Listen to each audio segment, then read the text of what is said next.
Friends and family, welcome to the Eastern Washington University Recreation Center for game number 5 of the Eagles Nest Showcase, the first time the host team, Eastern Washington, is taking the ice in this 4-day showcase. My name's Tyler Pisani, joined by the guy who's been on the mic all weekend, Gary Allen. Gary, you've had a chance to watch Western, Wyoming, Utah Valley. What are you expecting from this game here tonight? Well, it's really kind of hard to say. It depends on how Utah Valley gets started. I mean, they kind of struggled when they fell behind yesterday, but they were a stout team. They got a couple of solid players. I look for Eastern to pick up where they left off in the league. I mean, they've shown improvement in month after month of the month. So this should be a competitive game. The netminders for, and is that Bain in net for? I believe that's Coleman in there. Is it Coleman in there? So it'll be interesting. I think it could turn into a goalie contest. I think so, between Coleman and Carew for Eastern Washington. Just taking a look at the rest of the starting lineup here for the Utah Valley Wolverines. Nelson, Trost, Hill, Wiedner, Egley, and then in net, Landon Coleman. For Eastern Washington, starting out, Frank Flood, Joel Lusk, Sam Thompson up top, Ryan Carew and Trent Wells on defense. As we mentioned, Brendan Carew starting off in net as both teams look to send their starters off and get some fresh skates out there. I know one thing, Eastern has got to pay attention to 13, Jared Trost. He has a wicked shot. He moves around, has got a lot of energy. They've got to know where he's at all the time when he's out on the ice.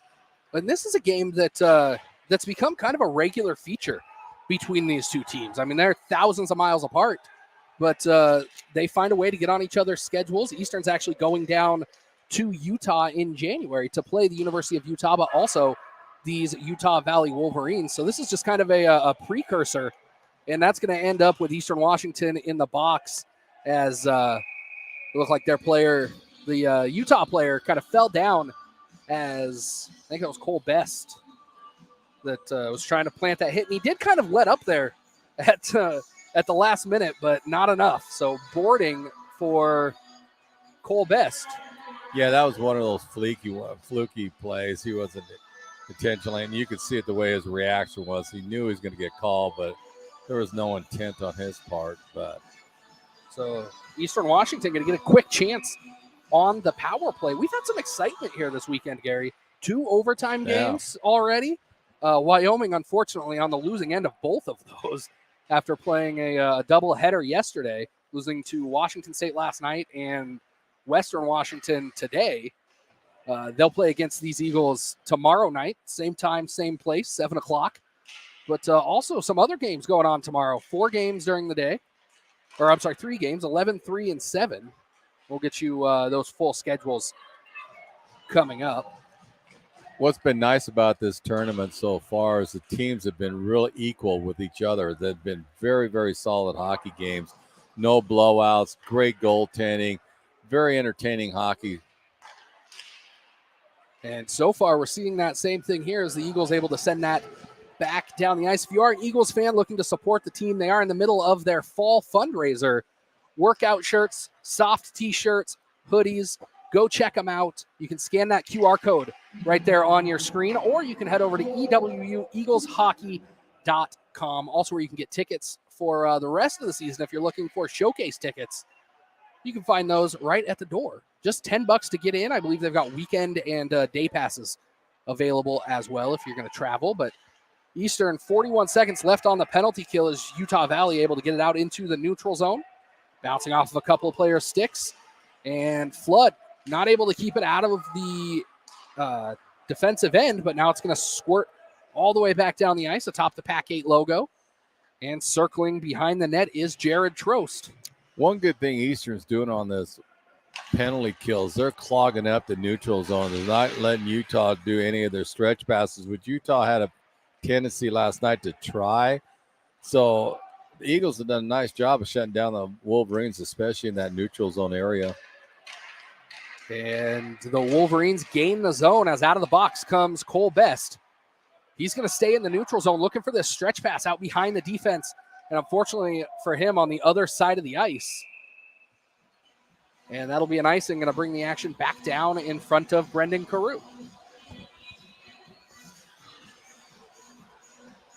No, it has been an impressive tournament so far up here. The teams have definitely brought their A games, and I've just been impressed with the net minding in this tournament. This has been outstanding. If you're a hockey fan, this showcase has been, you're right, outstanding. It's been good quality ACHA hockey for 2 days now. We've got 2 more to come. Yeah, it's well worth your time if you're ever by Cheney to come out and catch a game or two. It's been really outstanding hockey.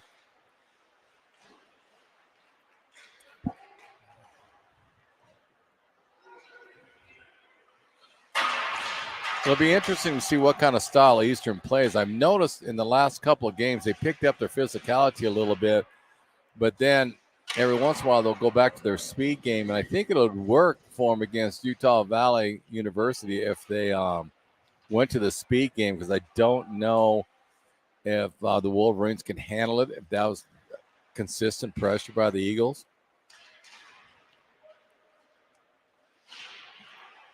Utah doing a good job of maintaining possession of the puck. A stick and a glove go flying from Jake Best. And you see Mac Tierney getting involved there. We'll see who ends up, if anybody, in the box here. Doesn't look like anybody's heading for the sin bin. And actually it is. It's going to be Mac Tierney picking up a penalty for being the third man in. We'll see what the head official tonight, Teddy Headley, has to say. No, Tierney's coming out. Tierney is coming out. I guess we won't be listening to Teddy. So with 15:32 to play, action coming down in the shadow of the scoreboard. Utah Valley out shooting the Eagles already early in this one, just 3-2.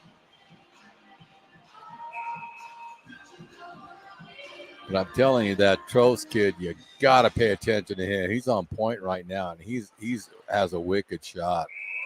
And you saw it right there, read well by Brendan Carew. From that sort of distance, you either need a lot of speed or you need somebody in the way, and Trost didn't have either one there, so Carew doing a good job of handling that, but the action still in their defensive end.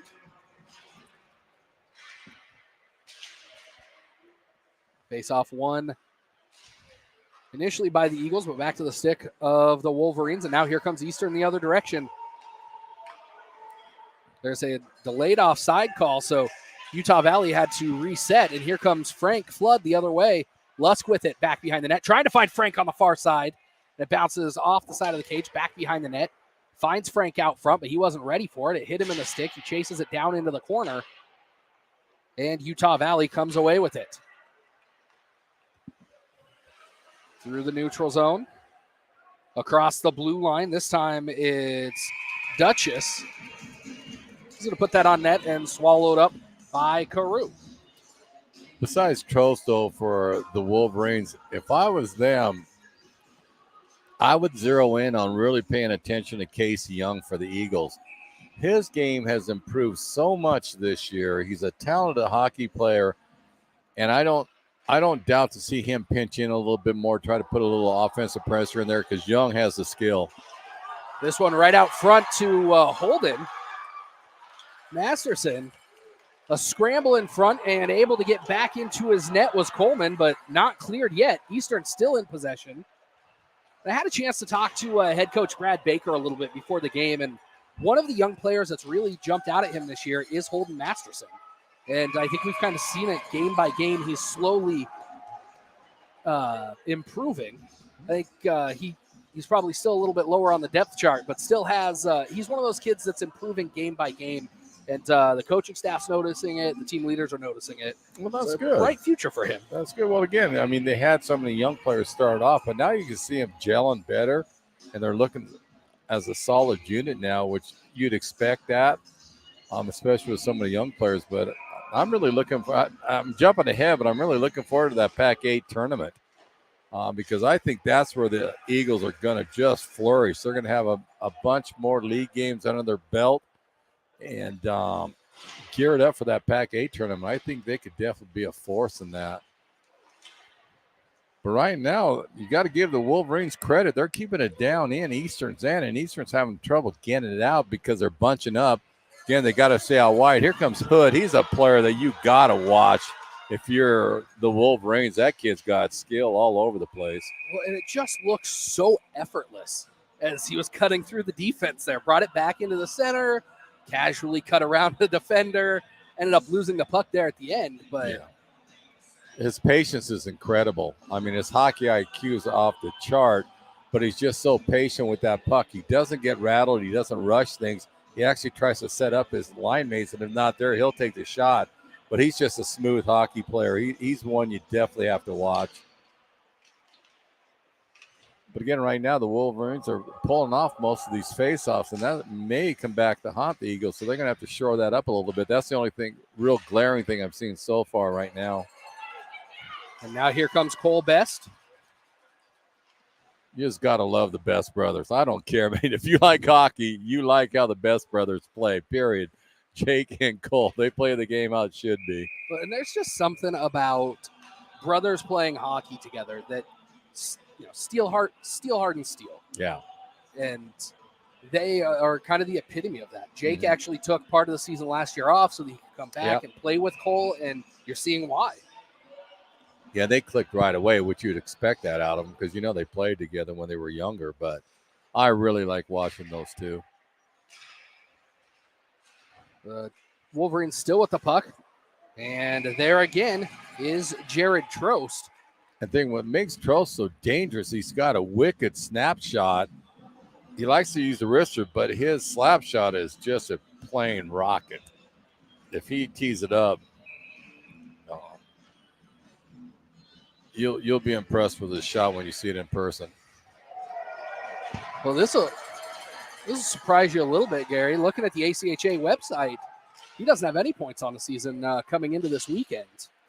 I have absolutely no idea how that's possible. So this weekend has definitely been his weekend on the ice so far. We'll see if he can continue it here against the host, Eastern Washington. I mean, he had to take some time off for something because I cannot see him not having any points. I just can't. So he's back with it again. He's going to send it over. 2 green jerseys on the far side. And Scoville's the one that's going to pick it up. Now back to the near side. Flood tries to make one-man miss. He's just going to dump it in as Fosmo rubs him off the puck there. Now I realize math isn't your strong. Are you sure you're reading the points correctly on that? Because, man, I picked him up yesterday when he was playing. I said, whoa, so that guy's looking talented. a little closer, he has 1 registered game on the ACHA website. But, you know, we know sometimes teams are a little slow to get the score sheets put in. But you're right. I mean, just watching him, like, it's he's smooth. He's just extremely smooth. No, I'm not trying to recruit him, but the guy, I can't believe he has no point. That's unbelievable. Because that's what's fun about seeing these teams. You don't see a lot, so you just kind of watch him, and then certain players will stand out, like Ludlow, also for the Wood. He stood out yesterday for me, too. Stager was another guy. So looking at Utah Valley's scoring leaders, it's Tristan Nelson, 4 goals, 3 assists, 7 points. Easton Egley with 6 points. Nathan Morrow with 6 points. And Preston Ludlow with 5. And I should have mentioned Egley. He's a talented hockey player for the Wolverines. He caught my eye yesterday early also. He's extremely quick, very smooth. You can tell he's played the game, and he has a good understanding of it. And, yeah, Morrow had a solid game yesterday. So did Yadon. He played strong for the Wolverines, too. So thank you to the comment section here. Trost was actually hurt during the offseason, so this is it's only his 3rd game. Okay, see, I knew there was a reason. And Hofacker taking that shot kind of off the end of his stick awkwardly. So it goes by the wayside, and Utah Valley going to have a chance to head back the other way. But that does answer our question a little bit. Thank you to the comment section for clearing that up. Yeah, I appreciate that because I was having trouble getting my mind around that one because that Hood kid picks is talented. that bouncing puck up, and what a save by Coleman. Sorry to cut you off there, Gary. that's but okay. And Hood out at center ice, shaking his head. He knew he had that one and just couldn't find the handle on the back door. And by the time he did, Coleman had come across the blue paint, had his whole body there. And it looks like for the Wolverines, they got a luxury of having some good netminders because they watched Bain yesterday. And right now, Coleman looks like he's on top of his. So that helps the squad when you have two solid netminders. That's Coleman coming into the game with a 8.59 save percentage, 262 saves on the year so far. It's been a tough go for Utah Valley up until this point. Played 7 games, 6 losses, and an overtime loss for Coleman thus far this season. But watching this team this weekend, you wouldn't expect that looking at their record. No, and it's kind of interesting because you look at last year, I remember watching Wyoming, and they were a terror, and they were having a struggle until after this showcase. Then they picked it up, and they did it really well at the end of the year last year. Well, this will be one of those teams that they'll have kind of a gut check here tonight, and then they'll play each other in Utah in January like we talked about. Here come the Wolverines, a shot off of the stick of Egley, looking for his team-leading 5th goal of the season. Well, yesterday when I was trying to do some research on Utah Valley University, it looks like they lost quite a few players to graduation. And again, I'm going by what I can pick up off the internet. And if that's the case, they're kind of like similar to Eastern. They had to bring in a lot of new players to start meshing. So you can start seeing, because they're too talented not to have more victories.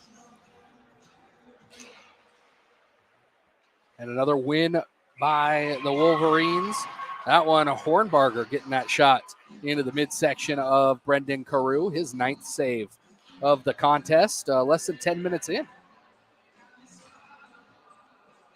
It's been a pretty free-flowing game right now. Both teams are really controlling the neutral zone when they want to, creating a little bit of havoc in there, and no one's really taking the lead right now to see who's going to force their will on each other. That seems very back and forth so far. Big hit neutral ice, but Flood going to pick it up. Crashing as well as he's going to backhand it off the side of the cage. Oh, if Flood had that again, and I know he didn't see him. And the netminder kicked the goal off. And as they're fighting for it, the official's going to blow the whistle. He did a good job of noticing the netminder kick it off as the defense was approaching and letting the play out without that causing an issue. Yeah, but what was nice with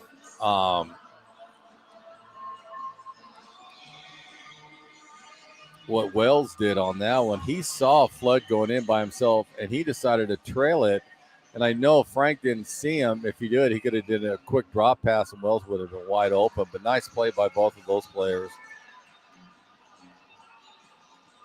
The face-off coming glove side of Coleman.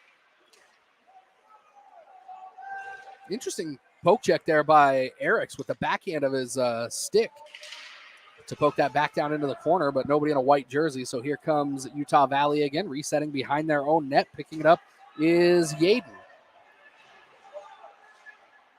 Waiting for the puck is Masterson. He's going to take that shot, bounces up and over the top of the net, and he's going to get his own rebound on the far side before being planted into the boards.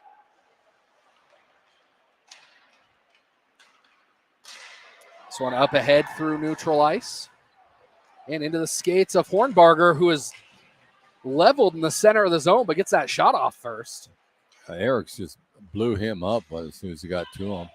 And then Eriks a little shove in the back to get him off of the puck and sends it down the ice. That'll be icing as Eastern Washington not going to be able to make a change here. Puck coming back to their end of the ice.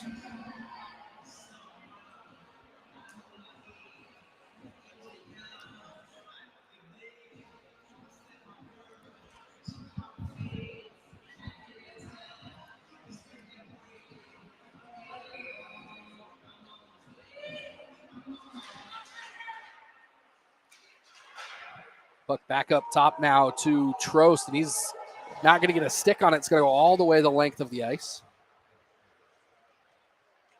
Some more help from the comment section, Gary. Reports that there's 15 new players for the University of Utah this year. Okay. I mean, that's not just replacing some players. That's a whole new dang team. And so right off the bat going into the year, it's going to take 2-3 months for them to even start getting used and begin gelling with each other. And because I remember the Wolverines last year, they were pretty solid. If you lose that many players, it's going to take a while to get your team set up. But you can watch them. It'll be interesting to see at the second half of the season how they do, because they're a talented bunch. And we saw Eastern do kind of the same thing. Didn't have to rebuild nearly as much, and struggled early on in this season. I think back to that trip to California where they just weren't gelling. And now here's Hood, back of the net. Isaac Hood walked in, picked his spot, and put the Eastern Washington Eagles up by 1. Well, I'm telling you, that's why I mentioned it earlier. If Utah Valley have any kind of scouting on Eastern, they had to be aware of Hood. That kid is just so talented, and he's sneaky, and he's a big kid, and he'll get behind you if you're not paying attention, and he's a solid hockey player. The Wolverines will know who he is throughout this game, because he's just too good to keep off the scoreboard.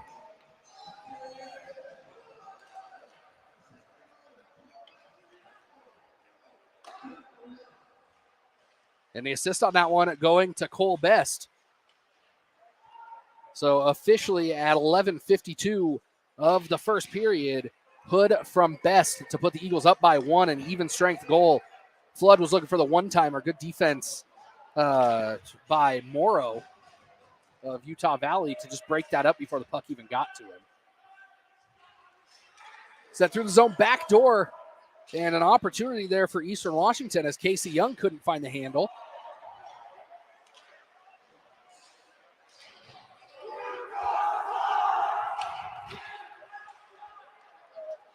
The crowd letting us know how they feel about Utah Valley. I like this Wolverine squad. I really do.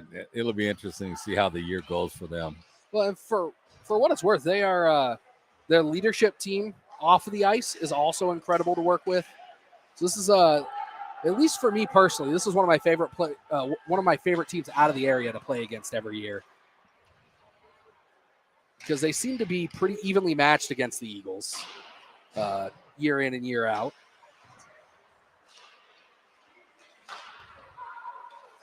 And Masterson, a little lucky there getting that puck as he gets it over to Stevenson, who takes that shot. Masterson almost falling backwards and getting a stick there just in time. Hofacker going to dig that one out. Tries to backhand it to him. It was Stevenson. But here come the Wolverines the other way as Hill comes across the blue line. Carew going to let that one float down into the corner. Chunked back towards the center of the ice, but lots of white jerseys there, and Stevenson's the one that comes away with it. Now having to give chase is Tierney. He gets it on the low wall over to Hofacker, and that's going to go up into the netting with 6:03 left to play in the first period. Well, Tank wanted to get a quick little breather right there, so he thought, I want to put it up in the back of the net. So good for him. So all knotted up at 11 in the shots category, but Eastern able to find the back of the net thanks to Isaac Hood just a few moments ago. Well, that's why I thought coming into this game, this is going to be an evenly matched game for watching the Wolverines yesterday and knowing the Eagles. I thought this would be a good competitive contest.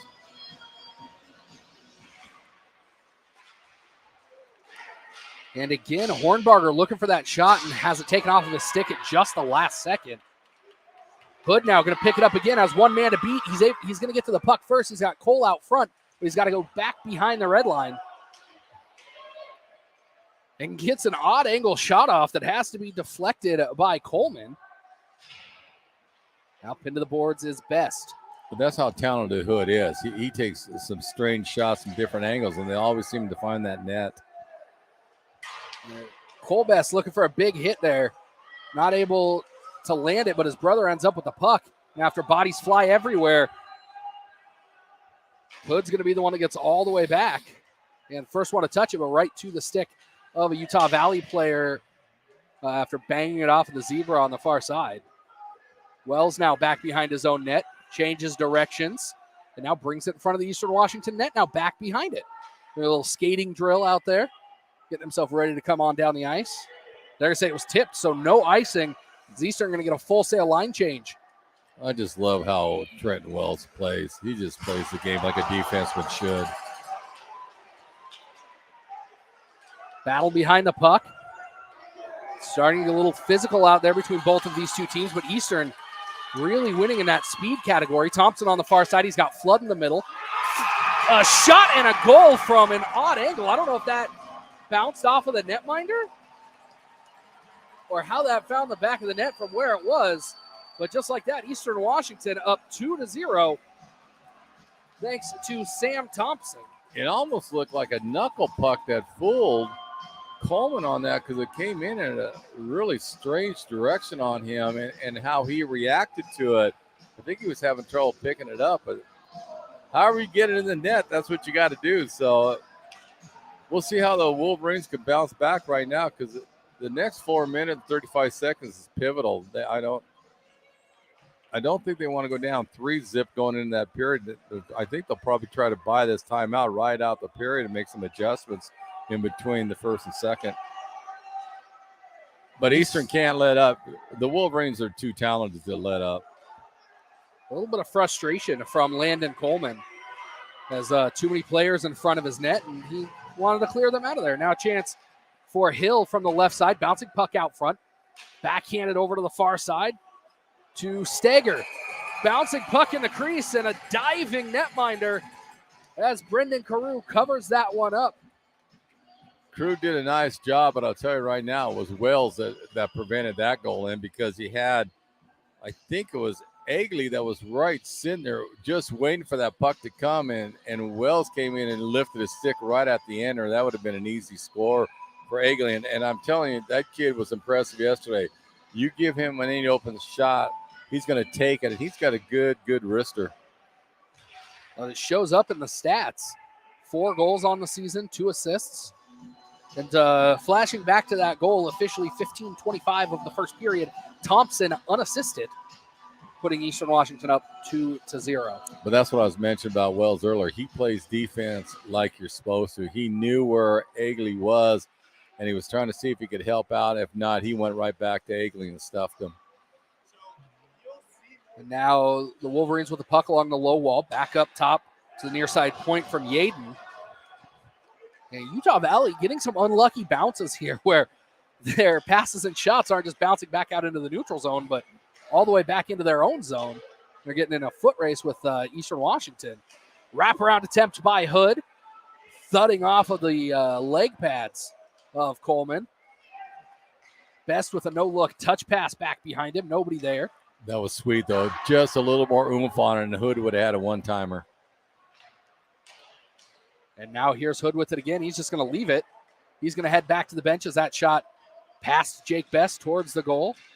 Flood with it now behind the Utah Valley net. And he's going to be held up as the Wolverines begin to break it out of their zone and not able to bring it across the blue line. Flood rubbed off of the puck in the corner. He has to circle back for it. Now bouncing puck out front. Coleman scattered a little bit. Puck left off to defenseman Tierney for Eastern Washington. The Eagles touched the puck and sent it right back in. We'll see what the whistle was for here. Looks like an interference call against the Eagles. So this one coming 17:23 of this period. That was interesting. Thompson on an interference call on that one. Well, here's a golden opportunity for the Wolverines to get themselves right back into this game.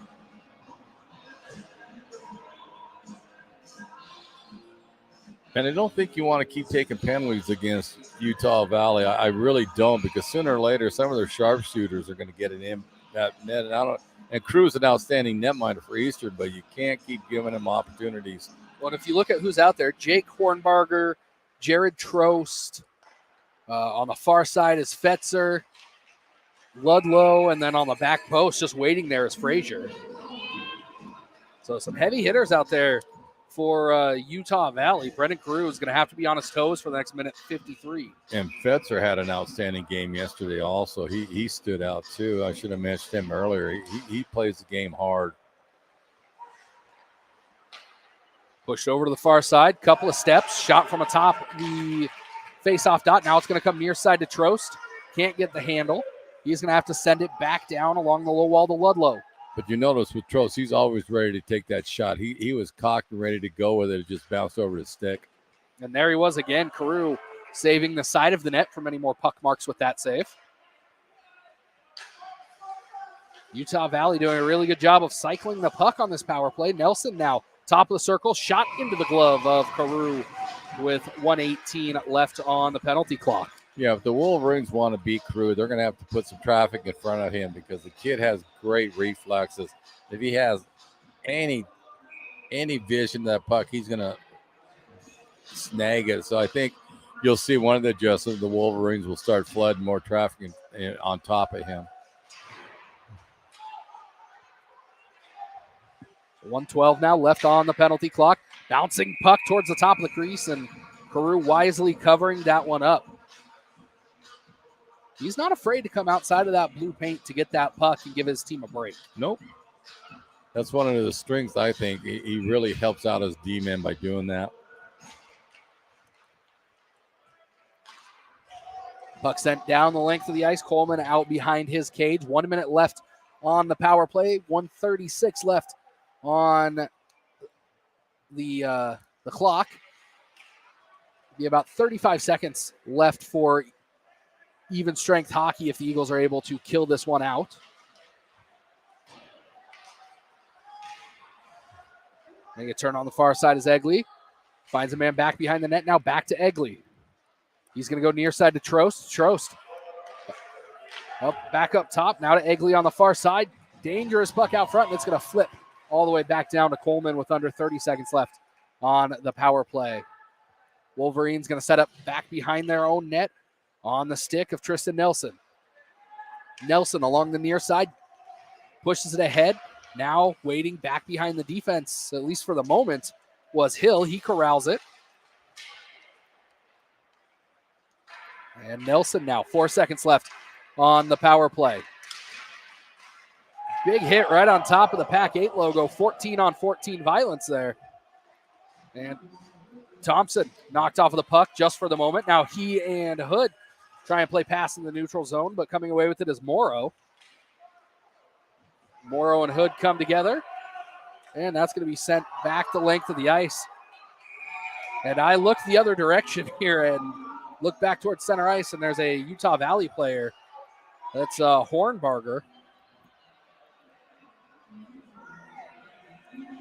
It looked like Hornbarger was trying to do a check on Hood, and he caught the worst end of that hit. Doesn't look like the officials saw anything egregious there, so no penalties coming. 14 seconds left on the clock. Eastern going to try and win this faceoff and get one more shot here as this period winds down. But as it stands, they're the only ones on the score sheet so far. Cole Best opening the period with a boarding minor, then back-to-back goals from Hood and Thompson, and then Thompson with an interference minor. The Eagles win it. Shot taken from distance, off the mark. Under 10 to play. Flood going to take a close-range shot into the glove of the netminder. And it appears that I'm not really sure what happened with that one. And they just tossed Hornbarger. And now he pushed the official, so that's going to be even worse. Yeah, he might be done for the rest of this weekend doing that. Yeah, that's – you can't lay your hands on an official no matter what. He got tossed for wrestling behind the net. And quite frankly, I'm not sure what happened. I don't know what made him upset. I couldn't tell who the Eastern player over there was, but it was clear that the Eastern player said something. Yeah, it was Thompson started to start the net. Thompson's been known to have some quality chirps, but not a great way for Utah Valley to head into the break here, as it looks like Hornbarger going to take a 2-minute seat, initially at least, for unsportsmanlike. I do not think we'll see him back the rest of this game. We'll get the official call here from the scorebox if he can before the break. But 19:05 of the first period, it's going to be Hornbarger for 2 minutes. Got a little for feisty at Unsportsman. the end there, Tyler. Got a little feisty. So just as I was commending Utah Valley for not finding their way into the penalty box, it's almost like they've got a radio inside their helmet. So recap of this first period, Cole Best, 1:15 into the game with a boarding minor. He followed that up by assisting Isaac Hood's first goal. Then Thompson, he was able to find the back of the net for Eastern Washington to put them up 2-0. Then he took a break in the sin bin, 2 minutes for interference. And then Harburger, an unsportsmanlike there at the end of the period. We'll see if we see him back out here for the rest of this game. But we'll take a break. We'll be back in about 15, 18 minutes here. You're watching Eastern Washington University men's hockey.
Friends and family, welcome back to the Eastern Washington University Recreation Center for the 5th game of the Eagles Hockey Showcase, your Eagles Nest Hockey Showcase here at the Eastern Washington University Recreation Center. My name is Tyler Pisani, joined by Gary Allen, who has done every single game, but you'd think, listening to me, that I'm running out of things to say. I was trying to figure out, did you forget where you were located? I did. I saw these wonderful green UVU jerseys. I had to double check the schedule there for a second. Beautiful downtown Cheney. Come on now, Tyler, at URC building, buddy. So a recap of how we got to where we are. Eastern Washington netting 2 goals in that first period from Hood and Thompson. But the real story from period number 1 was with 5 seconds left in the game, or left in the period, Jake Hornbarger was sent to the locker room for abuse of an official. That's that 2-minute penalty that you see up on the scoreboard, but he also received a game disqualification, so we won't be seeing him for the rest of the weekend. This one's sent down the ice, and Hood going to push that ahead.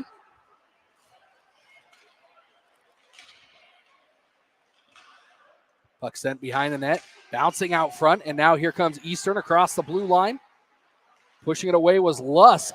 He tried to give it out to Flood, who then got a little bit of head contact there, I think. So Eastern might be going to a 5-on-3. It looked like an elbow that went up inadvertently on Flood. And I think that's Trost going to take a 2-minute timeout. This is a golden opportunity for Eastern now if they want to really jump all over the Wolverines. Here's their chance because they got plenty of penalty time to do it. Interesting call here, as they call the rough on that hit. This is an interesting penalty choice for a big hit in a college hockey game. But as it stands for the next minute 20, Eastern going to have a 5-on-3 advantage over these Utah Valley University Wolverines. Hood has it at the top of the zone, fires a shot and finds the back of the net just 6 seconds into the power play. And just like that, Hood's got his second. They capitalized well, the Eagles did on that one. But I really liked what I saw right there. Eastern put a couple of guys right in front of Cole, and there's no way he could have saw that puck coming out from Hood. But that was all set up. And again, give credit to Isaac Hood. That was an outstanding shot played by him. But with the traffic in front of the netminder of the Wolverines, he couldn't see the puck. And you could see he didn't even react when it went in the back of the net. He didn't see it at all. A good job of the Eastern forwards there on the power play. Like you said, shielding the netminder, because he did not react at all. And that's what good teams do. They'll plot somebody right in front of the netminder because they're taking out the defenseman, and it's causing havoc with the vision for the goalie. And I liked seeing that because Eastern, they started to implement that a few games ago, and they've got some goals off of it. Well, it's still a minute 46 left on the minor penalty to Trost for a rough. So the Wolverines not out, not in the clear just yet. This one back to the defenseman. But I can guarantee you the Wolverines will not quit. You saw it yesterday. There's no quit in this hockey cup. So even being down 3-0, I don't expect them at all to fold and give up. They play hard. Now here come the Eagles back through the neutral zone. Best's going to touch it ahead. He's got his choice of player. He's going to go back to Young, who's going to send it back to Jake. He's going to let it run all the way to the far side to Lusk. Now, Jake, a wraparound from about 15 feet out, doesn't make it to the goal mouth. He's got his brother Cole on the far side. Jake leaves it off for his brother. Now back to Jake. Trying to squeeze it in that near post. Dangerous puck out front, and it's well cleared by Utah Valley. 53 seconds left on the power play. Jake Best going to get it right at the blue line between the legs of the Utah Valley defender. And now Thompson with it on the left side. Eastern able to keep it in, just for the moment at least. And Hood doing a good job of hugging the wall right in front of his bench. Kept that in twice. Now Lusk on the low wall. He's going to push it up top to Wells. Wells back down low to Lusk. And cleared again by the Wolverines. 15 seconds left on the power play. Hood shields the puck from one man, still has it. Eastern looking to make that build-up down the ice.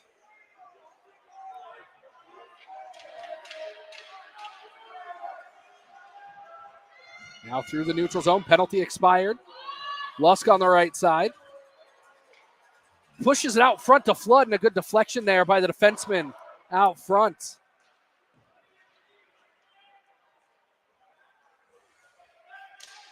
Into the zone, into the midsection of the netminder, and then knocked away. I noticed one thing Eastern's doing an outstanding job of tonight. They're staying spread out. They're not bunching in, which sometimes they have a tendency. They're spreading out the Wolverines by how they're positioning, and it's becoming very effective for them. And it opens up their speed game, and Eastern has a lot of speedsters on this squad. So if they can stay that with their spacing, they're going to be in really good shape the rest of this game.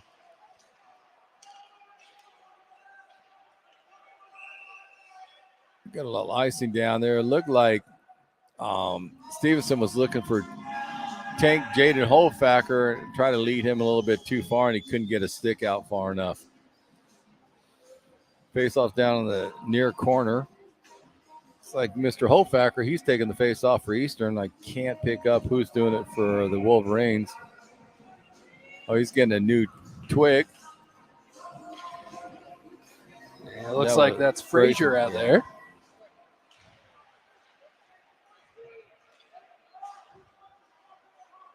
Masterson sends it to the far side. Delayed penalty against the Eagles coming.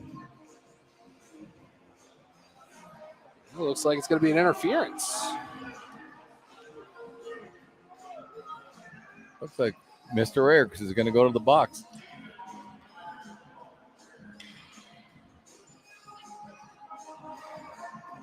So Lane Eriks going to take a seat for interference. 3:16 into this second period.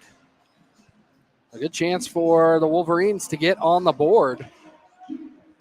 Eastern's got to make sure they know where Egley is at all times. He's deceivingly quick. There's Trost out of the box, gets his first shot. From back up top, having to scramble just a little bit was Nelson. He was able to hold on to it. Over to the far side, wide of the net. Trost, an odd angle shot, looking to squeeze it in that chicken wing area of Carew, but closed the door for his 19th save of the night. But that shows you how talented Trost is. I mean, he took the shot, and you could tell that that's where he was aiming the puck for. It wasn't a random shot, and that just shows just how talented he is. Trost over to Nelson. Nelson looking for a crashing Morrow and couldn't find the tape on his stick. Trost, a spin around pass all the way over to his bench. Good heads up play by Duchess there, waiting for the player he was replacing to get off the ice before touching that pass that came across from Trost. Looking to slide it in the near post again, wide of the net. Now on the far side with it is Duchess. Duchess backhands to Trost up top. He takes the shot. Bounces off of the shin pads of a couple of players, and now all the way back down the ice as we tick under 1 minute left on the power play for the Wolverines. But you notice the Wolverines right there, what they did, they started to flood the net too. Hill was causing all kinds of havoc for EW's defense because he plopped himself right in front of the netminder.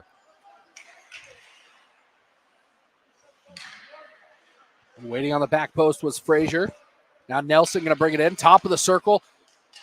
Diving Hood there, trying to do everything. And now Carew, he's going to take a penalty as he felt Frazier may have been a little too close to him. Gave him a little shove, and that's going to send an Eastern player to the box for 2 minutes. And just like that, the Eagles on a 5-on-3 penalty kill. That's what Eastern, they run into some difficulties when they take several penalties. They've done a nice job in the last few games of reducing that, but every once in a while they revert back to their old style and they get themselves into trouble by that. Golden opportunity for the Wolverines right now, 5-on-3. This is their chance to get back in this hockey game. It only took Eastern 6 seconds on their 5-on-3 to find the back of the net. We'll see if Utah Valley can match that. They've only got 29 seconds of that 5-on-3 time.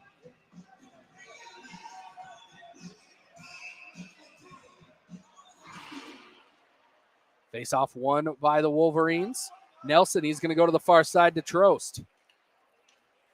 Trost parallel to the blue line. Now over to Nelson on the near side.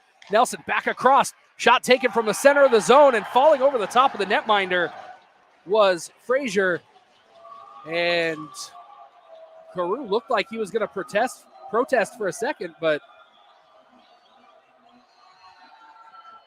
Utah Valley finding the back of the net. Just 14 seconds into that 5-on-3.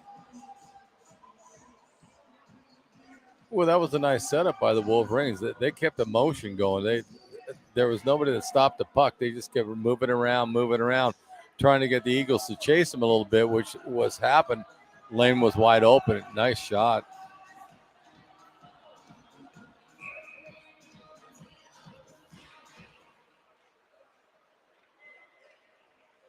Trost going to bring it up the right side. He's put into the wall. Still with the puck. Now over to the far side.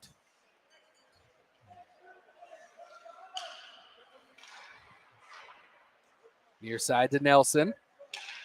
He's going to take it back behind the goal. Tries to leave it off for his own player, but that's going to be sent down the ice.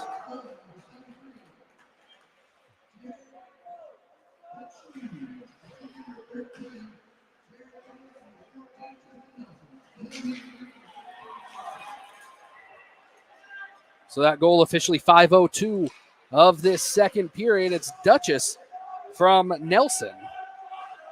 Put Utah Valley on top.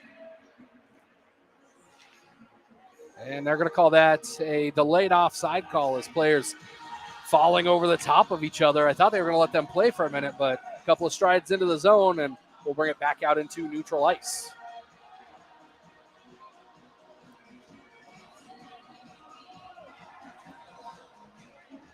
One thing I'm liking on Eastern's penalty kill right now, they're not trying to get too fancy. They get the puck, and they're just trying to get it out of their end. They're shooting it down. There's no delaying it, and that's an improvement I've seen from the beginning of the year. 45 seconds left on this power play. Wolverines looking to maybe get a second one here and pull this game within one. As Egley on the right side, he's going to look for that wraparound. Decides to hold on to it. Circles back. He's got a crashing man on the near side in Stager. You see how smooth he is? I mean, he's got unbelievable skating ability. Circling back is Yaden. He's knocked off of the puck, and here comes Jaden. And Hofacker just not able to hold on to it. Corral it enough to get that shot off. But doing a good job of killing out the rest of this penalty. As out of the box now for Eastern Washington comes Blazekovic. Blaze serving that penalty for his netminder. One goal coming from those two minor penalties. It'd be poetic justice if Tank Hofacker got a goal. I mean, the kid is constantly trying, works his rear off out there, always hustling. I want to see him put it in the net sometime this weekend. He deserves it. I thought that was going to be it. I mean, you can't write a story much better than Jaden taking it from Yaden and scoring the back of the net. And I was extremely impressed. You did not stutter on that. That was because I could not even slow. attempt. I wouldn't even attempted it. Wouldn't even thought about it. My brain's moving a little slow. You're on it. You're on it tonight. That's why you're the best play-by-play in college hockey right now. You can reel that off your tongue. Myself, I'm still be trying to get one of their names out right now. I get all messed up. So we're going to have a face-off now in front of Coleman. Hood looking for another one there from the near side. He's going to chop that one back in. Rims around the boards and looking to try and keep it in was Wells, and he got it right at the blue line. Not able to hold on to it, though, as Osborne going to bring it through the neutral zone. Hood doing everything out there as he broke up that play. Tierney can give his bench a present there. Isaac Hood is just a complete hockey player, plain and simple. I mean, if you think of a hockey player, watch how Isaac Hood plays. That's how it's done. Yeah, he is everywhere. Offense, defense, neutral zone, upside down. Looked like Cole Best was having a few words with one of the Wolverines. I'm not sure what got under his skin, but he was definitely being very vocal there for a while. Making dinner plans for the Barrel House after this. Well, that's what I was wondering, if he wasn't trying to pass on a little tip for him. The official's going to stop play here from a distance, reset on the far side, and that one's won by Utah, but all the way back into their own end.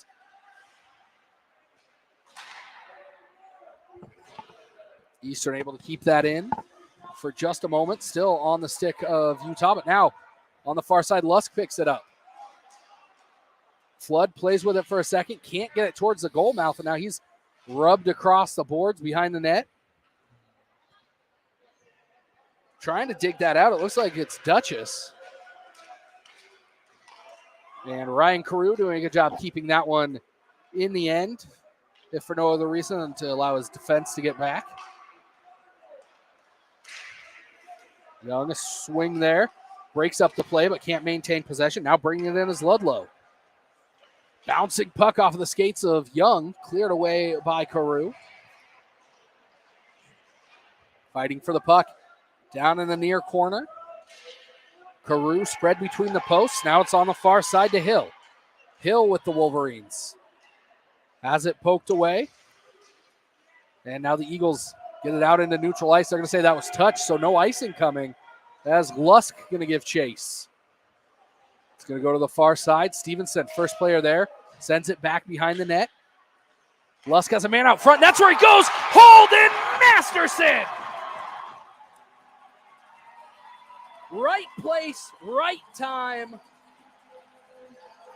Outstanding job by the Eagles on that one. They set that up. If you notice, Stevenson was pointing where he wanted to put that puck before he even got to it. He was already signaling he was going to kick it behind the net. Just a smooth play all the way around for the Eagles on that one. Well done. But that's one thing about Eastern tonight. I'm really liking what I'm seeing out of them. This is the first game that they've really kind of kept their distance. Their pacing is superb, and that's opening up the ice for them, and they're getting a lot more quality shots on net. But that was a perfect play. You couldn't have drawn that one up any better. You couldn't have. Bang, bang, bang, and they all knew exactly what they were going to do.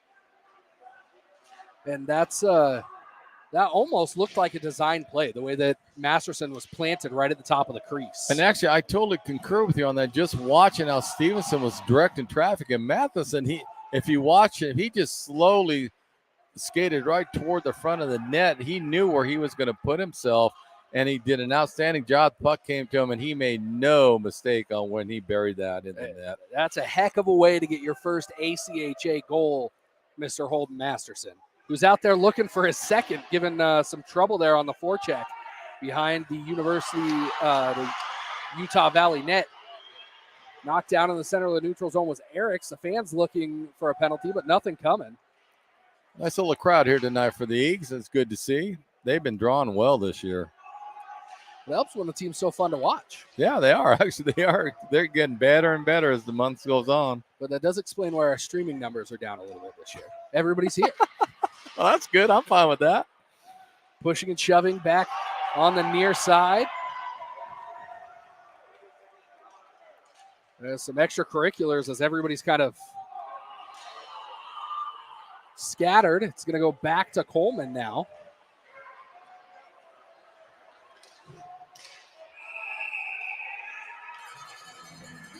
Yeah, see, the crowd likes it so much to listen to it on the stream. They decided, no, we're going to have to go check this out in person.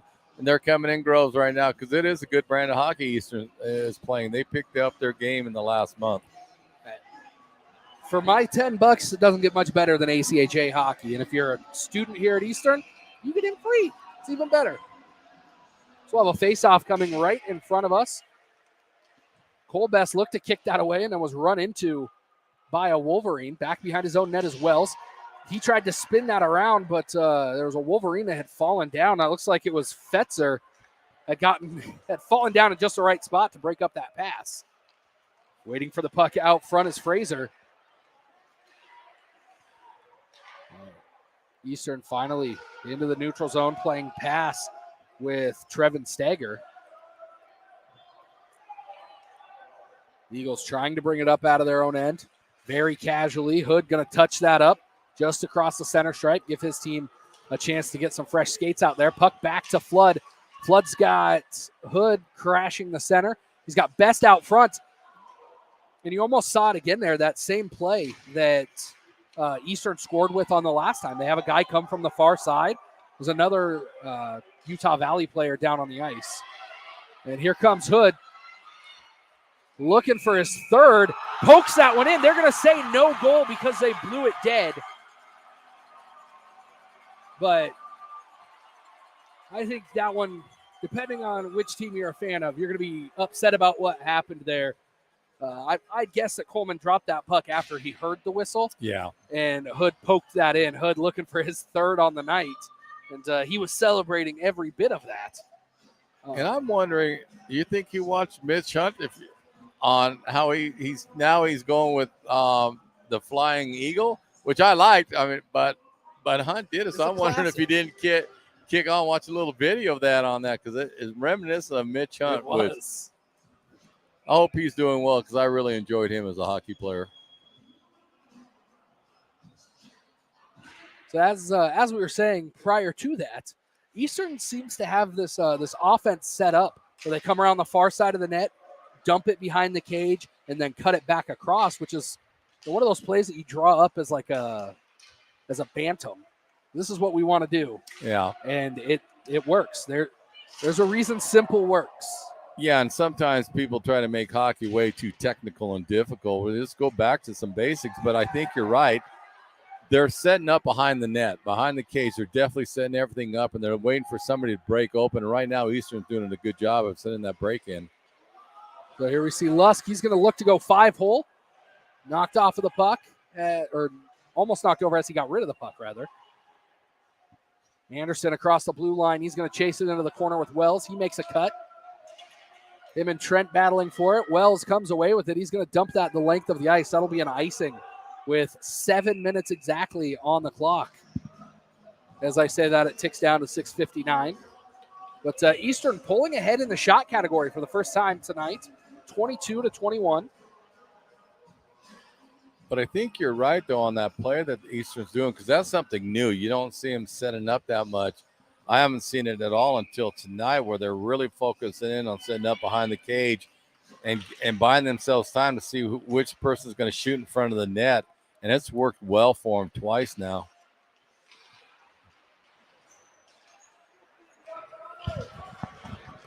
Big battle for the puck in that far corner, and Utah Valley somehow still with it on their stick. This time on the stick of Hill. Oh, a falling shot right from the slot there. That time by Egley. Well, I'm telling you, there's no quitting this Wolverines team. This game's not over by any means. They'll just keep charging. And Egley fires that off of the glass behind the net. Bouncing puck out front. And Carew reaches out with his glove hand and covers that one up with 6:16 left to play in this second period. I see what Carew was trying to do on that one. He was trying to get it in the corner, but that one he might have wanted next time, and I think he'd think about that and just smother it up on the first time. Because luckily there was an Easter player there, and he kicked it out further away from Carew. But how can you fault Carew, who's been so outstanding in the last year and a half? It's like, hey, he knows what he's doing out there. This one all the way back to Landon Coleman. Utah Valley going to circle back behind their own goal. As Trost tried to bring it up himself, had it taken away by a couple of Eagles that were waiting there. Now back to his stick. Nelson going to bring it up. Now on the right side, shot taken, floated just over the top of the cage by Grayson Frazier.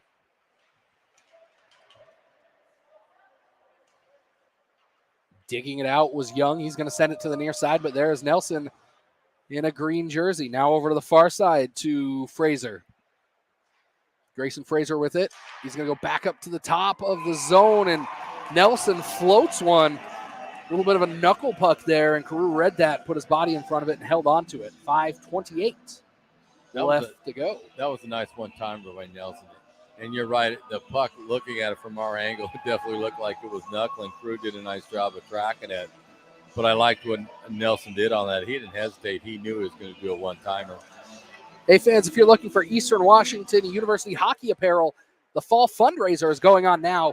Scan that QR code on your screen or head over to eweagleshockey.com. Cole Best, second opportunity, and what a save by Landon Coleman as he spread to that near post and kicked that one high into the netting.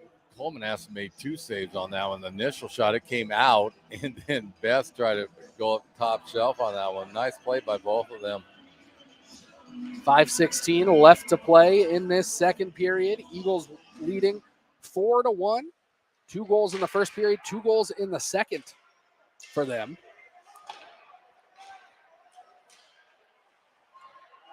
Shot taken from up close there as Jake Best had knocked that into the air, thought about using his stick to knock it down, and wisely left it for his own player, resulting in a shot.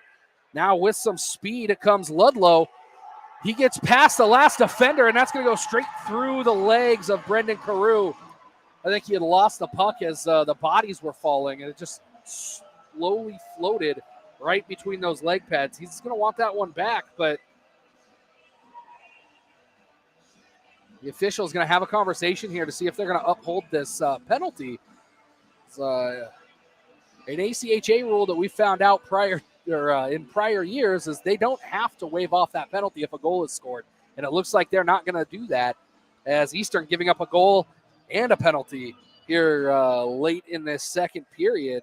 But good work by Utah Valley. Now, I'm not saying anything that it's going against Eastern, but that rule makes no sense to me. Every other league you see, if they get score goal, it waves off the penalty. I think what happened on that with Carew, I think he thought, okay, they're going to give a penalty, and then all of a sudden bodies started to fall all around him, and it diverted his vision. I think that's how the puck snuck in there. But that's what I was saying earlier. Don't count the Wolverines out. They're a hard-charging unit, and I like how they play. They don't quit. Good defense by the Eagles there.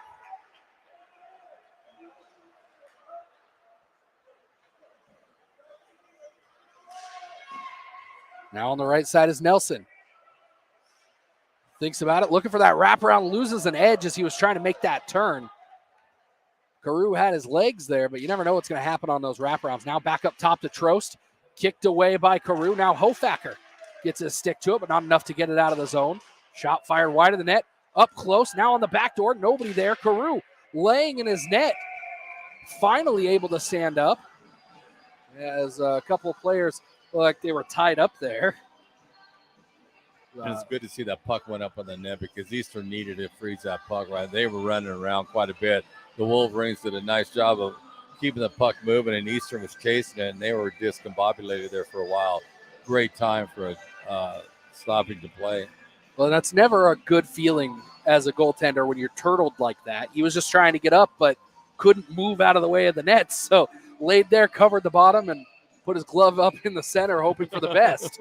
And the best came his way. But that's what a good goaltender will do. They'll position themselves, even though it may not look like it, but they know what they're doing. Carew's such a fine netminder. He knew how he wanted to set up, but you're right. That's a tough break for any goaltender to try to track that puck down. So that goal officially coming 15:09 of this second period from Easton Egley, his team leading 5th goal of the season. Well, Egley's he's a force out there. The fans here in the building tonight are definitely hockey fans. That's not always what you get at this level, but they understand the game, and they're letting Utah Valley know that. Trost to Nelson. Nelson through traffic. Looked like it was tipped, but Carew read that right into his glove. 22 seconds left on the tripping minor to Ryan Carew. So about 2:50 left on the clock when Carew exits the box.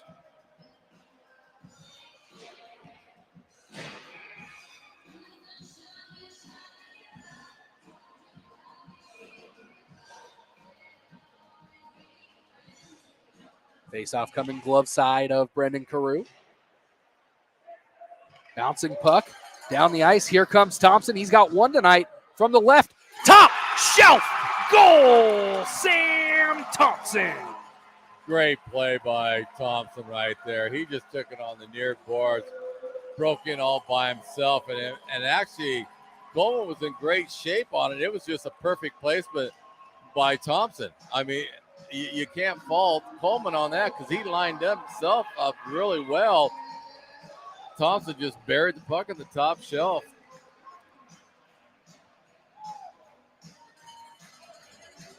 So just like that, Eastern back up 5-2. And we talk about them taking these penalties and being shorthanded so often.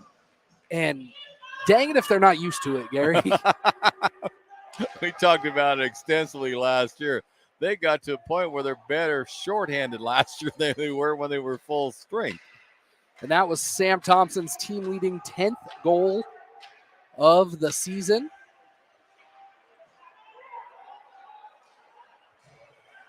His second of the game. Still almost 23 minutes left for him and Hood to see what they can do. And as we say that, here comes Flood. Flood forehand looking for the backhand, tried to bring it around. Some really good defense there by Utah Valley. I believe that's Yaden who was able to disrupt Flood enough to not allow him to get that shot off. That was really good defense there. Flood maybe taking an extra poke at that puck after it was corralled, we'll say, by Coleman. Steger went over there and kind of reminded him that, no, you're not supposed to do that. So the Wolverines are sticking up for each other. Looks like they might bring the action out into neutral ice after that altercation. So back to five-a-side hockey here. 2.5 minutes left in the second period. Face-off coming in front of the Eastern Washington bench again, won by the Wolverines. Hill's going to rim that around. Far side, Young. Eastern with it. Young has it, trying to get it pushed ahead. Just enough to Stevenson, who tried to get cute with it, but turned it over back to the Wolverines. Stevenson now looking to get it towards the wall. It's right behind him, and all the players lost it there for a second. Carew will cover that up with 122 seconds left on the clock. Eastern's doing an outstanding job tonight of spacing themselves out. They haven't. A couple times they got trapped and they were running around, but for the most part in this game, their spacing has been outstanding, and that opens up a lot of passing lanes for them, especially in the neutral zone. And that opens it up for their speed game, doing it that way also. So it's working really well for Eastern. Under 2 minutes left in this second period. Tomorrow, 3 games starting at 11 a.m. here at the Eagles Nest Showcase. 11 a.m. it's Washington State against these Utah Valley Wolverines. 3 p.m. it's Western against the University of Idaho. Bouncing puck out front. And Cole Best not able to find the back of the net there. Coleman doing a good job of getting in the way of that. And then the main event tomorrow night, 7 o'clock, Eastern Washington against the University of Wyoming. This is a game I know both of these teams have had circled on their calendar all year. Big hit in the center of the zone by Cole Best on Tyler Osborne. And then the return hit from, looked like that was Ludlow on Best. That's going to send Ludlow to the box. Yeah, there's no question about that. He came in as the third guy. They broke out by themselves. I'm not sure what Ludlow was thinking at that particular time. I think he took exception for Cole Best's hit, which was a clean hit on it, and then he came back and kind of retaliated on that, and that's going to hurt the Wolverines because that really was an unnecessary penalty on that because you're not sending any message. I mean, I understand if you were trying to do that, but that's not going to do it. No, so with 1:06 left in this second period, the Wolverines going to head to another penalty kill. Their second of this frame, or third rather of this frame. So Eastern going to have 2 minutes here, or 1:06 rather, to try and find the back of the net. If not, they will come back out with 54 seconds of a man advantage as we start the third period here. But if you're an Eagle fan, you just want them to find the back of the net here in the next 66 seconds and not have to worry about it. I find it interesting. Flood swung back to the defensive position.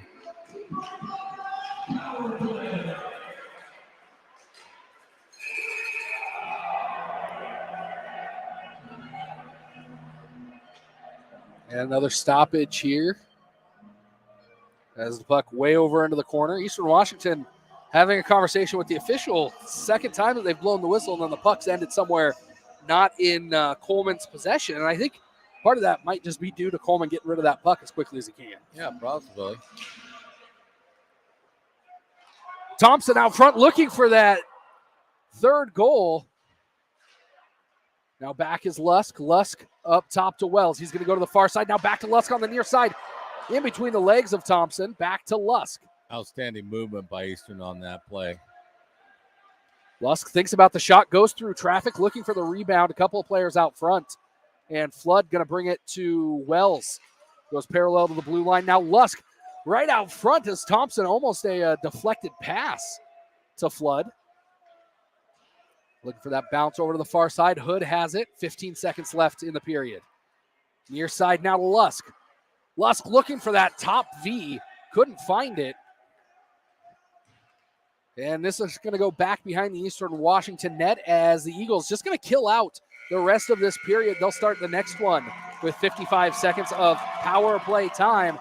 But the Eagles leading 5-2 heading into this second break. 2 goals from Hood, 2 goals from Thompson, and a goal from Holden Masterson, his first as a collegiate athlete. We'll take a break. We'll be back in 18 minutes with the exciting conclusion of Game 5 of the Eagles Nest Showcase between the Utah Valley University Wolverines and the Eastern Washington University Eagles.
Friends and family, welcome back to the Eastern Washington University Recreation Center for the final period of day 2 of the Eagles Nest Showcase. Eastern Washington leading Utah Valley 5-2 after what was a pretty wild second period. My name's Tyler Pisani, joined by Gary Allen, who's been here for all 5 games up to this point. Gary, what can we expect here, P3?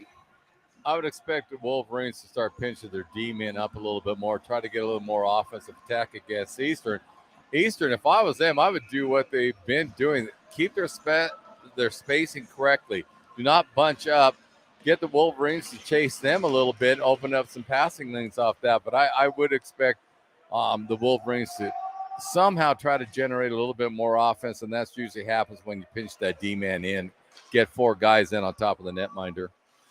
On the ice right now for Utah Valley, Hill, Fetzer, and Nelson up front.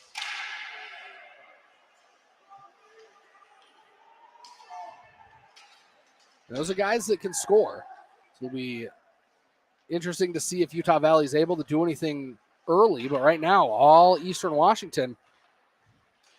Hood takes a shot, kicked away, sent back down the ice by Utah Valley. 10 seconds left on their minor penalty that Ludlow picked up at the end of that second period. Big news coming out of that second period for Holden Masterson. And now here comes Isaac Hood with an absolute stunner.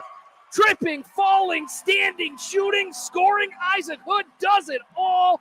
Number 3, let's see those hats. And if you watch that, the Wolverine came out of the penalty box, knocked Hood down.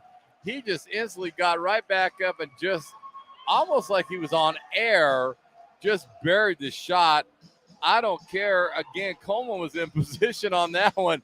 They're just picking that little small spot right over his shoulder and burying it. But you got to tip your hat off to Hood. Well, we talked about it at the start of the game. The Wolverines are gonna know who he is before this game is over, and I think they do.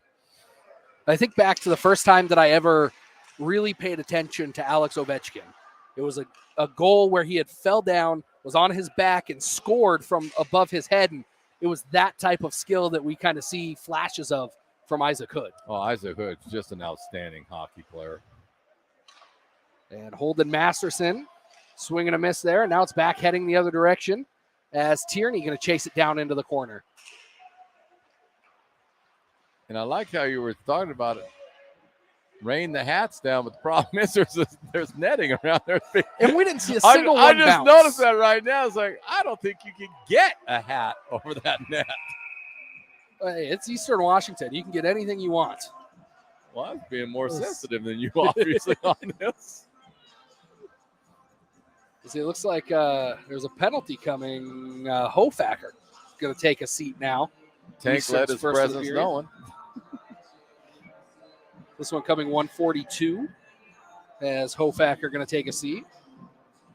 But I can't say enough how well Eastern's playing right now. This is the best game I've seen him play overall, totally as a complete unit.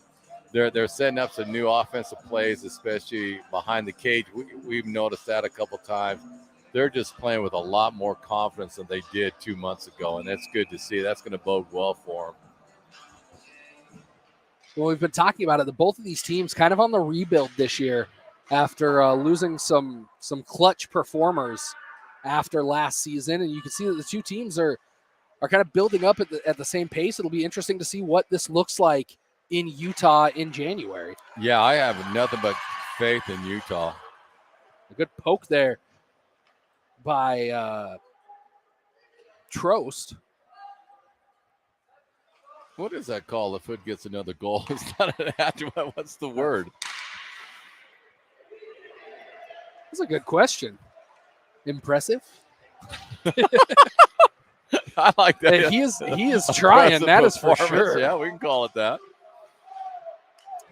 4 goals is called a haul. A who? Haul. Haul, which is a very descriptive word for 4 goals in one game. I like impressive better. I like your other word. That summed it up better than haul. I don't know what that is. that out of Webster or what is that online Googled? That's Google. That tells you how old 7 I am. goals. I throw out 7 goals Webster. is Come called on a now. Hall trick. Oh, Jesus. You know, if you could score 7 goals, you can call it whatever you want. You darn right. I don't care what you want to call it. That's fast impressive.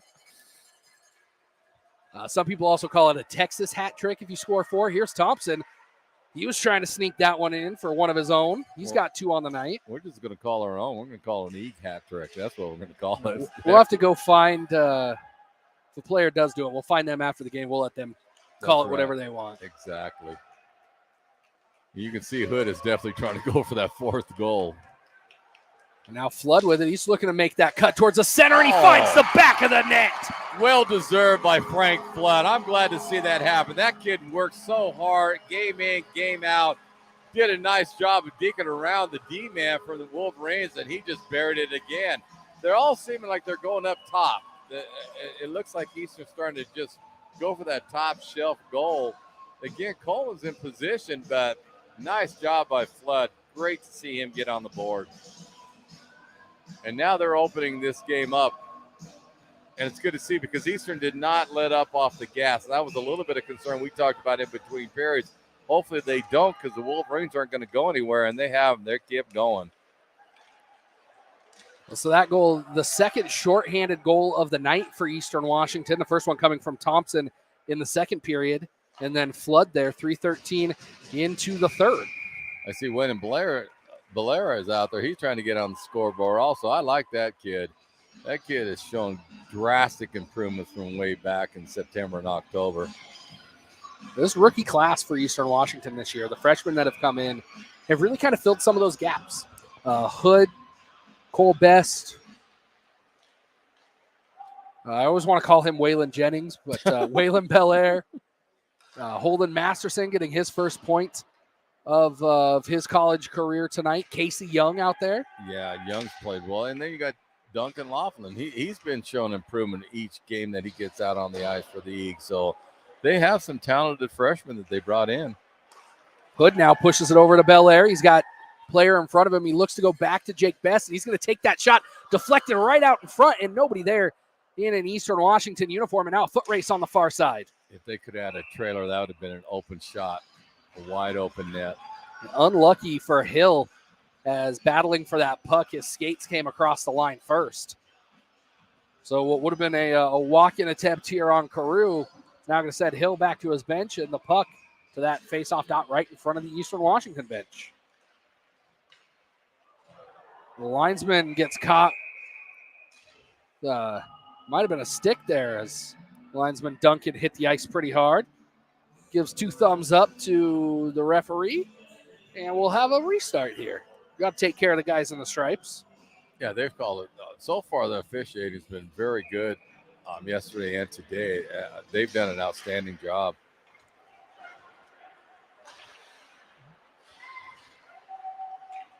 Carew sends that up, but it's picked up by the Wolverines as Osborne carries it to the far side. This one back out towards the center of the zone. Now Hood's throwing the body, but he's going to go in the box. They're going to nail him. I think he went up high. They're going to give him an elbow. And that was going to be my guess on that one. It was a good hit initially. His elbow just kind of came up at the very end on that and clipped one of the Wolverines. So, and he knew he was going to go in for that one. Well, I want to say that Eastern Washington is now at a disadvantage being in the box. But they've equaled Utah's score just in shorthanded goals, Utah Valley's score.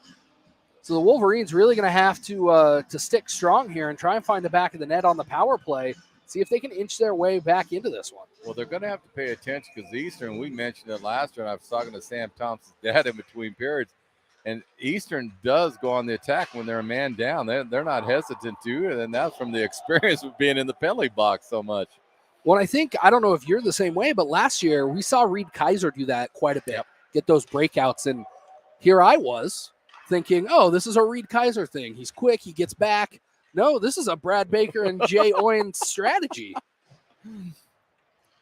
There's nothing wrong with that if you can attack when you're a man down, I mean, get a few goals each year.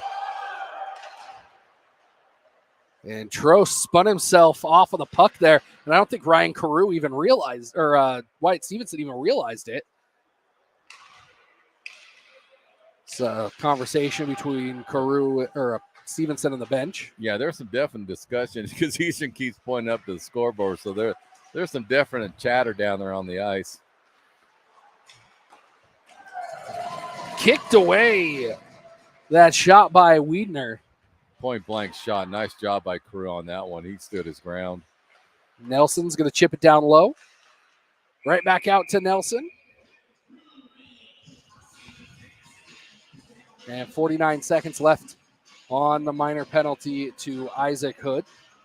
The game's starting to get a feel of the animosity is brewing a little bit each more as every minute it goes down. You can see more talking amongst the players, a little bit extra stick work when the whistle blows. This game's starting to get heated.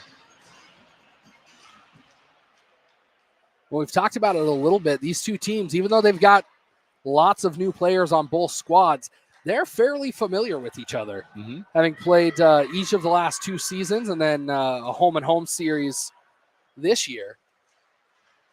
Lusk trying to make one-man miss, gets knocked down as he cuts towards the goal, and it looks like he's going to draw that penalty. So good work by Joel Lusk to negate the final 29 seconds of the Hood minor penalty. And well, it's a hooking call. I'm trying to see who the Wolverines going in the box, and I'm going to speculate a little bit. Looks like it's Ludlow again. Yeah. 6 minutes, 4 seconds. Ludlow for a hook. So 4-on-4 hockey for 29 seconds and then a minute 31 of power play time for the Eagles. Lusk tried to take it himself. Backhanded towards the net by Wells. I think he was just trying to get it deep there. Bouncing puck, swatted down by Utah Valley. Now giving chase a Steger. Over to the far side. Frazier going to pick it up. Turned right back over, bounced off of Coleman. And Wells not able to hold it in. A rare miscue from the captain. He's going to go near side to Tierney, who chops it in. Flood going to give chase.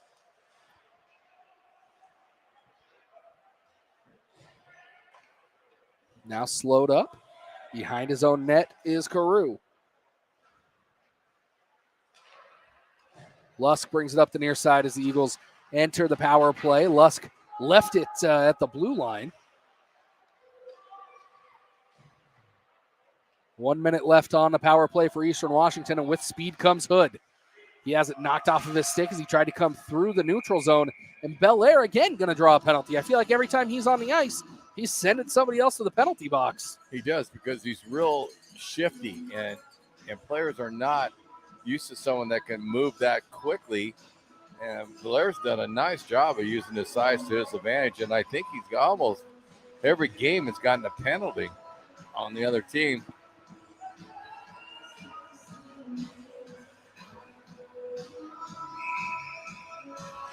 So Wyatt Belair out there looks like he's taking the place of Cole Best on this line with Jake and Hood out there. We'll have to find out how Cole's not there.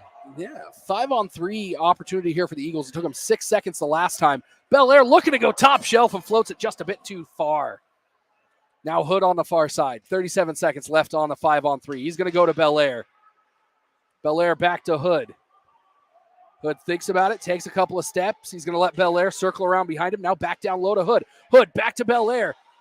Isaac Hood working to get Belair an opportunity to get on the score sheet.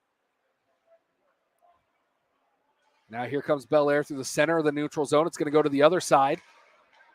That's going to get dumped down into the corner. Best able to keep it in. Jake over to the far side. Hood takes a shot back of the net.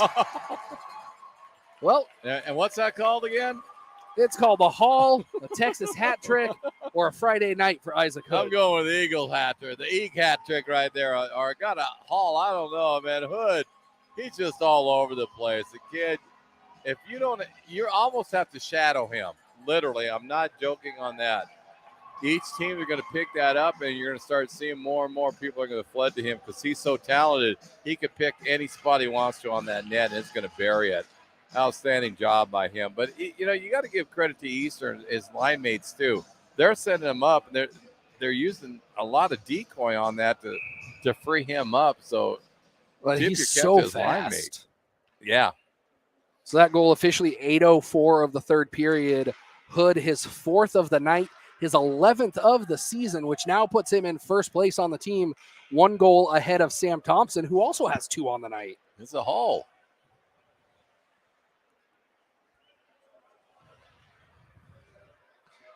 This one pushed ahead, and that's going to go back behind the net.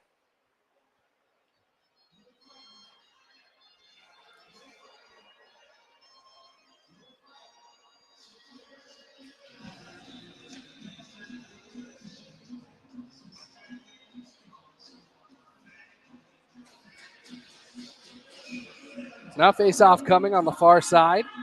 Hofacker going to square off against Duchess. The Eagles had control for just a moment.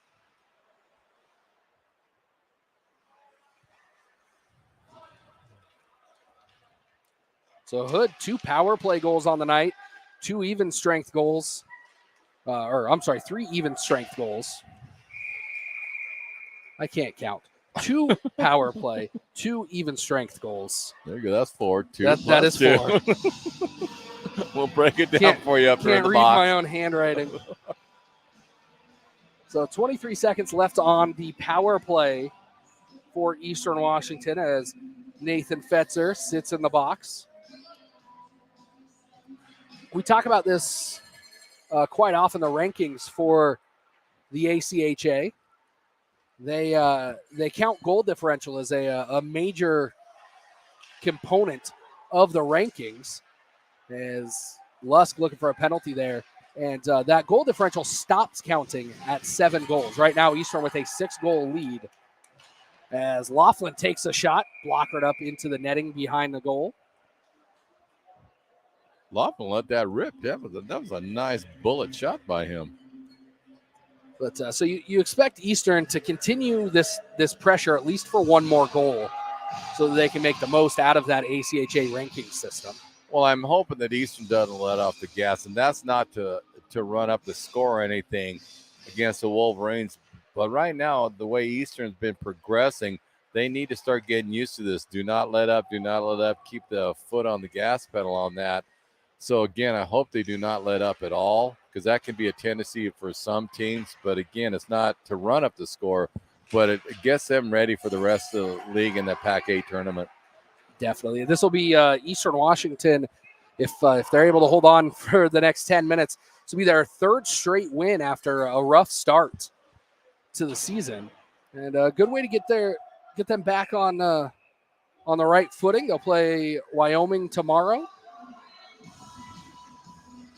Well, it's a confidence booster. You start winning some games, and you start seeing that, okay, the system that Baker and Oyen and Porkle implemented, the players start believing in it, and it just steamrolls for them.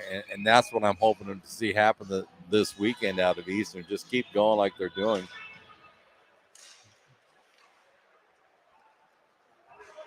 So let's take a look at the schedule for tomorrow. At 11 a.m., it's the Cougars and the same Utah Valley University Wolverines. So they've got a quick turnaround. Utah Valley has to be back on the ice at 11 o'clock tomorrow morning. Then at 3 o'clock, it's the Vikings of Western Washington against the Vandals of Idaho. And then tomorrow night, 7 o'clock, right here at the URC, it's Eastern taking on the Cowboys of Wyoming. And Wyoming is hungry for a win after losing back-to-back overtime games here in this Eagles Nest Showcase. What a big save by Carew. Hood was trying, looked like, to draw Coleman that way so that he could leave that puck off for Bel Air, and lost it as he was trying to make that happen. Here comes Nelson across the blue line. He's going to see a man coming. Right across into the zone was Nelson as well. Sawyer Nelson there. Wyatt Anderson for Utah Valley picking that one up. Now Casey Young. Young on the right side. 27 taking on 27. He lays it off for Hofacker. And now over to the captain on the far side, Wells. Wells floats it towards the net. And we do have a goaltender change, it looks like, as Dylan Loader now in net for Utah Valley. My apologies for not catching that earlier. What also makes Hood such an effective player, if you notice on that one right there with Belair, he wasn't even thinking about shooting. He was trying to set Belair up in front of the net and was trying to get that pass to him. And that's what makes him also a solid hockey player. He's not out for himself. He wants to get his teammates involved. He'll always look around. If he doesn't have it, he'll take the shot, but he's always trying to set up his teammates. There's Hofacker looking to get one of his own, battling behind the net. And now coming away with it this time is Anderson. He tries to clear it. But the Wolverines finally now out of their zone. Ludlow has it. He's going to dump it in. Now some pushing and shoving down low in the corner. Trenton Wells battling off two different Wolverines to get that one back up towards the blue line. But the first player there, of course, was Sawyer Nelson waiting in the slot. Or I'm sorry, at the point.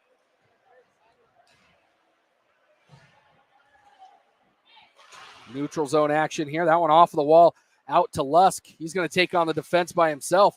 Loses it out front, but there to pick it up is Flood.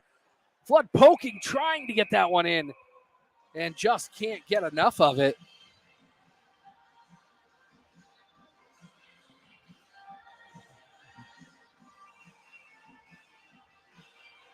Good to see, though, if you notice on that play, there was 4 Eagles that swarmed into the net. And so they're even also Eastern pinching their D down a little bit on that one. And that's good. Those are all good signs to see because that's a great way to generate offense with using that one defenseman that sneaks in. Here comes Utah Valley with speed, a 2-on-1 if they want to take it. And trying to push that over across to Morrow, but good defense by Tierney. Lusk quickly gets that across the blue line. Tongue doesn't want to work anymore this late in the game. Flood holds on to it for just a couple of seconds too long, and he's knocked off of the puck by Frazier. Some words have changed there by Mr. Flood and Frazier.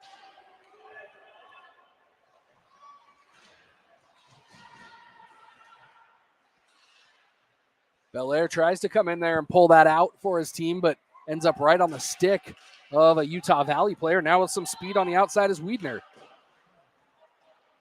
He's just going to dump that in. Carew sticks it away from the side of his goal, and Hill there to pick it up for the Wolverines. This one kicked ahead out into the neutral zone. There waiting is Osborne. It's going to go to the far side. And now Hood again sees Belair. Isaac Hood working hard to get Waylon Belair a chance at a goal here in this one. Belair offsides, finally back onside now, and now Utah Valley having to reset themselves. It's going to go near side now to Stager. Kicked back in, now along the low wall. I think Eastern would be happy just to keep passing the puck back and forth through the neutral zone this late in this one. They're looking really smooth on their passing game right now, especially in that neutral zone area. And you can see they're working it. They're actually trying to set up some plays off of it, which is another good sign for Eastern. 5:45 left in this period. Gary, if you're the coach of Utah Valley, what are you telling your team right now to keep them in this game and keep them motivated for tomorrow? I would just start zeroing in on, okay, let's try to chip away.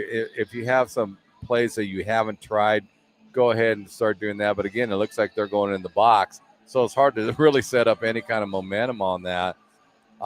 This is I just don't see Utah Valley playing like this again. Eastern just came out, stormed them, and it looks like Egley is going in the box. Um, so I expect the Wolverines to come back, play strong tomorrow. But there's not much you can do when you're shorthanded to set up anything new. Try to implement any kind of strategy on it because you're always a man down. So in there, as you said, they go again. Egley going to take a 2-minute seat here late in this one. Not what you want to see if you're a Utah Valley fan.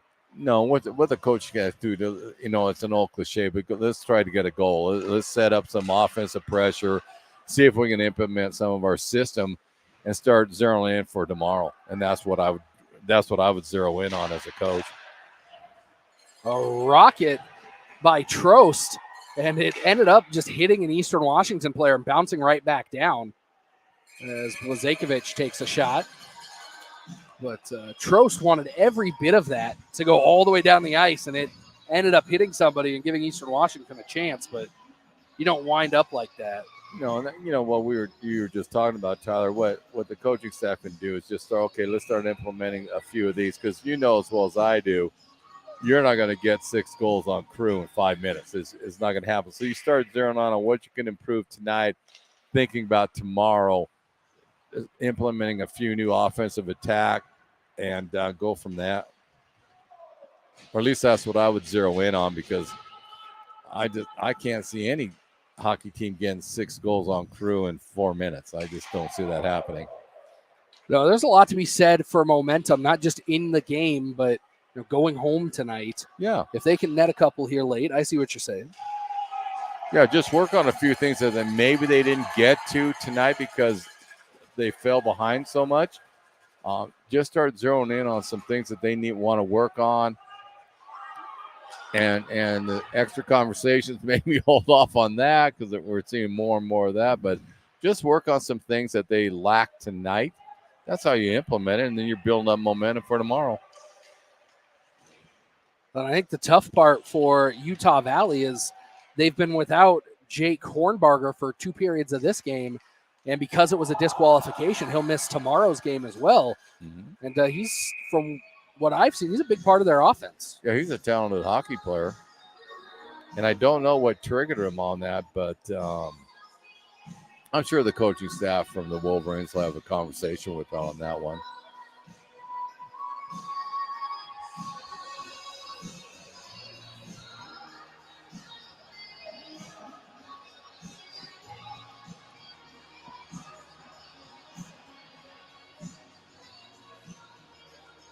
Nine seconds left in Egley's penalty, so then it looks like the Wolverines may kill this off.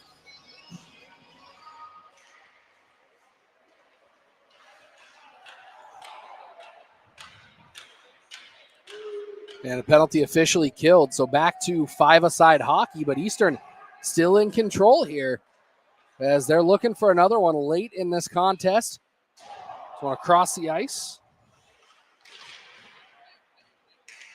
I like what I'm seeing out of Belair also. He's going to side in the crease trying to get himself open for a one-timer.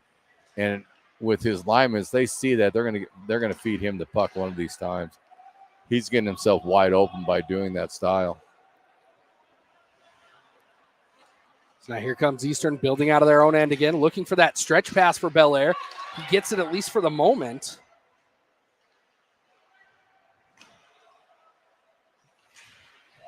And now Best looking to get that puck back.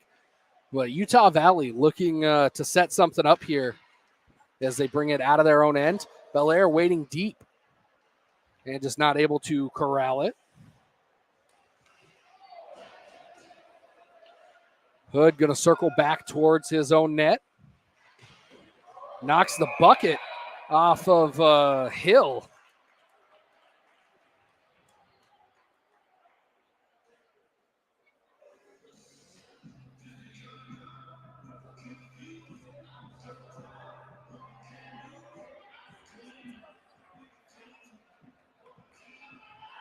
.237 left in this third period.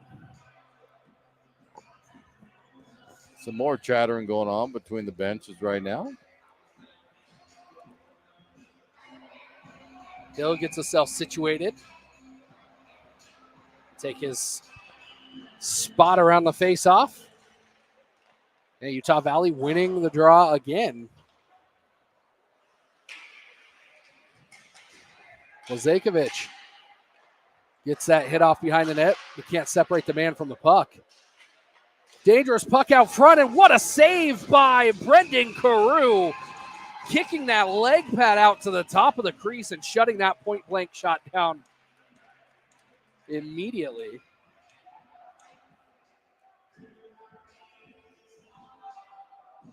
I see a little camaraderie between, I think that was Duchess and Hofacker. 2:18 left in this game. Off the window, and it rolls and skitters towards the Utah Valley net. They're going to pick it up before it crosses the end line and try and turn it back the other way, but too much. So what was going to be an icing on one side of the ice has turned into an icing the other way. Face-off coming in the shadow of the catwalk. I'll tell you one thing. I've been extremely impressed with how Eastern's played tonight.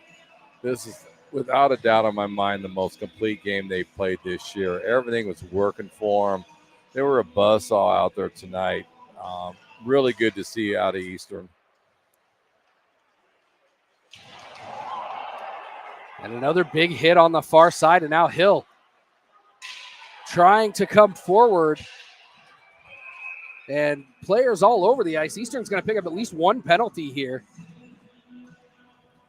There's no doubt about that one. I think they're going to go with a trip. But I'm not sure who they got it. The way it looks like he's skating, it looks like Tierney is going into the box.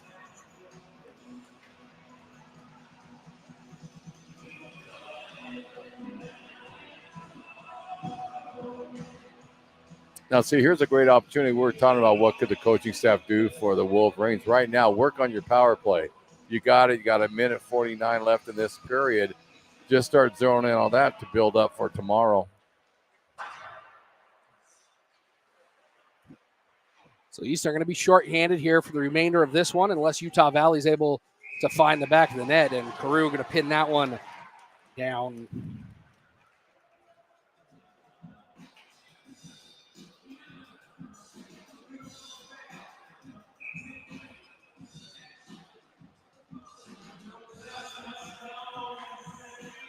Face-off won by Eastern Washington.